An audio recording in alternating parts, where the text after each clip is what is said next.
Баршаңызға қайырлы күн, құрметті оқырмандарым. Каналыма қош келдіңіздер. Сіздермен Қаламқас. Бүгін керемет осындай сиырдың сирақтарынан халадес жасайтын боламыз. Құрамы өте құнарлы, дәрумендерге бай, дәмді тағамдардың бірі. Ол үшін видеоның соңына дейін қараңыздар. Алдымен бізге қажетті заттар осындай сиырдың сирағы және де азырақ ет қосамыз. Ет қосса өте дәмді болады, сол үшін азырақ қосамыз. Бір сирақтан жасап жатырмын. Сіздер үйіңіздегі адамдардың санына қарап жасай беруге болады, көбейтіп.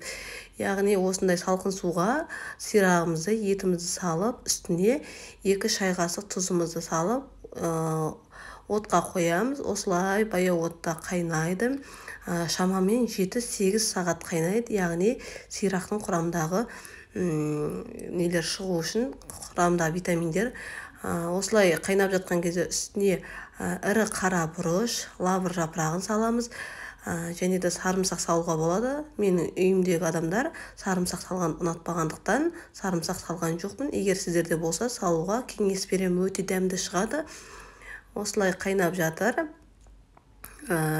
Сүйегінен еті алынғанша қайнатып аламыз. Мінекей осылай қайнатып алдық. Сүйегінен ажырап қалған еттер былқылдап, жұмсақ болып піскен.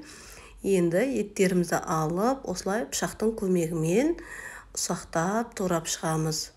Кішкене ыстықтау болып тұр, менде ыстықтай тураған дұрыс, себебі салқын кезде ол уже қатып қалады, қолға жабысқақ болып.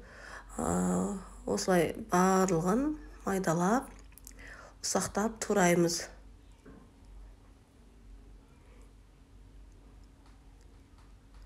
Енді бұның құрамына әртүрлі заттар қосуға болады. Сәбіз, жұмыртқа қосып жасайды, әсемдеп, сол жұмыртқамен, аскөкпен.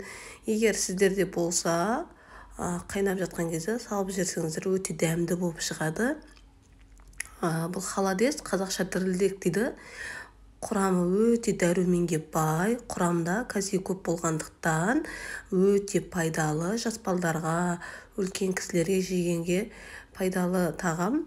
Мінекей осылай турап шықтық. Енді сорпамызға салып, жақсылап араластырып аламыз. Мен сорпаны алдын ала бір рет сүзіп алдым, себебі құрамындағы майда бұрыштар, сүйек жапырақтарды сүзіп алдым. Енді осылай кеселерге, түрлі ыдыстарға құйып қатырып қоюға болады.